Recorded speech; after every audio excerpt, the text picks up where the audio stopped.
دن بدن کھلنے لگا ہے نعمت الاسلام یہ۔ بسم اللہ الرحمن الرحیم۔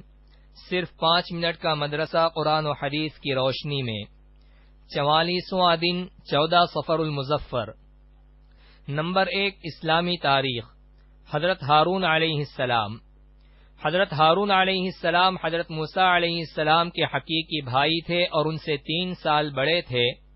جس وقت اللہ تعالی نے حضرت موسیٰ علیہ السلام کو نبوت عطا کی اور حکم دیا کہ فرعون کے پاس جاؤ اور اسے دین حق کی دعوت دو، اس نے بڑا ظلم کر رکھا ہے، تو اسی وقت حضرت موسیٰ علیہ السلام نے حضرت ہارون علیہ السلام کی فصاحت و بلاغت اور قوت بیانی کو دیکھ کر ان کی نبوت کے لیے اللہ تعالی سے دعا فرمائی۔ اللہ تعالی نے حضرت موسیٰ علیہ السلام کی دعا قبول فرمائی اور ہارون علیہ السلام کو بھی نبوت عطا فرمائی۔ دونوں نے فرعون کو دین کی دعوت دی اور بنی اسرائیل کو فرعون کے ظلم و ستم سے نجات دلائی۔ جب حضرت موسیٰ علیہ السلام اپنے بھائی حضرت ہارون علیہ السلام کو اپنا خلیفہ بنا کر کوہ طور پر اللہ تعالی سے بات چیت کے لیے تشریف لے گئے تھے، تو بنی اسرائیل نے سامری جادوگر کے بہکاوے میں آ کر بچھڑے کی پوجا پاٹ شروع کر دی۔ حضرت موسیٰ علیہ السلام جب واپس آئے تو ہارون علیہ السلام پر سخت ناراض ہوئے۔ حضرت ہارون علیہ السلام نے اپنا عذر بیان کرتے ہوئے کہا، میں نے قوم کو بہت سمجھایا مگر سمجھنے کے بجائے قوم مجھے قتل کرنے پر آمادہ ہو گئی۔ حضرت ہارون علیہ السلام شروع سے ہی حضرت موسیٰ علیہ السلام کے ساتھ مل کر بنی اسرائیل کو سیدھے راستے پر لانے کی کوشش کرتے رہے۔ انہوں نے حضرت موسیٰ علیہ السلام سے 3 سال پہلے انتقال فرمایا۔ نمبر 2، حضور صلی اللہ علیہ وسلم کا معجزہ۔ جنگ بدر میں فرشتوں کی شرکت۔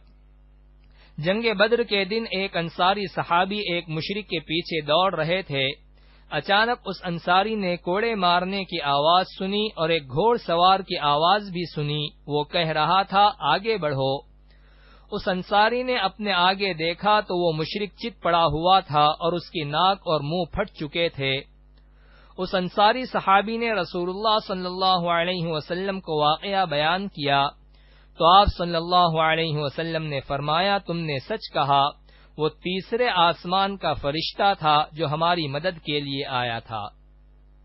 نمبر 3، ایک فرض کے بارے میں 5 نمازوں کی پابندی کرنا۔ رسول اللہ صلی اللہ علیہ وسلم نے فرمایا، جو شخص 5 فرض نمازوں کو پابندی سے پڑھتا ہے وہ اللہ تعالی کی عبادت سے غافل رہنے والوں میں شمار نہیں ہوتا۔ نمبر 4، ایک سنت کے بارے میں کتے یا گدھے کی آواز سن کر یہ دعا پڑھے۔ رسول اللہ صلی اللہ علیہ وسلم نے فرمایا، جب تم رات میں کتوں کی آواز اور گدھے کی چیخ سنو تو اعوذ باللہ من الشیطان الرجیم پڑھ لو، اس لیے کہ یہ ان شیطانوں کو دیکھتے ہیں جنہیں تم نہیں دیکھ سکتے۔ نمبر 5، ایک اہم عمل کی فضیلت۔ ایک غلام آزاد کرنے کے برابر ثواب۔ رسول اللہ صلی اللہ علیہ وسلم نے فرمایا، جس نے کسی کو دودھ والی بکری یا روپے قرض دیے یا راستہ بتا دیا تو اسے ایک غلام آزاد کرنے کا ثواب ملتا ہے۔ نمبر 6، ایک گناہ کے بارے میں سود خور سے جنگ کا اعلان۔ قرآن میں اللہ تعالی فرماتا ہے، اگر تم سود لینے سے باز نہیں آئے تو اللہ اور اس کے رسول کی طرف سے جنگ کا اعلان سن لو، لہذا ہر مسلمان کو سود سے بچنا چاہیے۔ نمبر 7، دنیا کے بارے میں نیک اعمال کے بدلے دنیا کی رونق چاہنا۔ قرآن میں اللہ تعالی فرماتا ہے، جو شخص اپنے نیک اعمال کے بدلے دنیاوی زندگی اور اس کی رونق چاہے گا تو ہم ان لوگوں کو ان کے اعمال کا بدلہ دنیا ہی میں دے دیں گے اور ان کے لیے دنیا میں کوئی کمی نہیں ہوگی۔ یہی لوگ ہیں جن کے لیے آخرت میں صرف اور صرف جہنم ہے، اور انہوں نے جو کچھ دنیا میں کیا تھا وہ سب آخرت میں بیکار ثابت ہوگا۔ نمبر 8، آخرت کے بارے میں اہل جہنم کے جسم کی حالت۔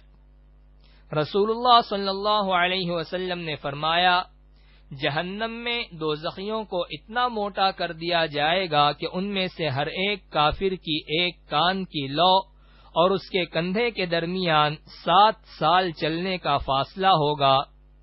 اس کے چمڑے کی موٹائی 70 ہاتھ کے برابر ہوگی اور اس کی ایک داڑھ احد پہاڑ کے برابر ہوگی. نمبر 9 طب نبوی سے علاج. سر اور پیر کے درد کا علاج. رسول اللہ صلی اللہ علیہ وسلم سے جب کوئی سر میں درد کی شکایت کرتا تو آپ صلی اللہ علیہ وسلم فرماتے کہ تم پچھنے لگاؤ، اور جب کوئی پاؤں کے درد کی شکایت کرتا تو فرماتے کہ تم مہندی لگاؤ. نمبر 10 نبی صلی اللہ علیہ وسلم کی نصیحت. رسول اللہ صلی اللہ علیہ وسلم نے فرمایا، تم قیامت کے دن اپنے اور اپنے باپ دادا کے نام سے پکارے جاؤ گے، اس لیے نام اچھے رکھا کرو.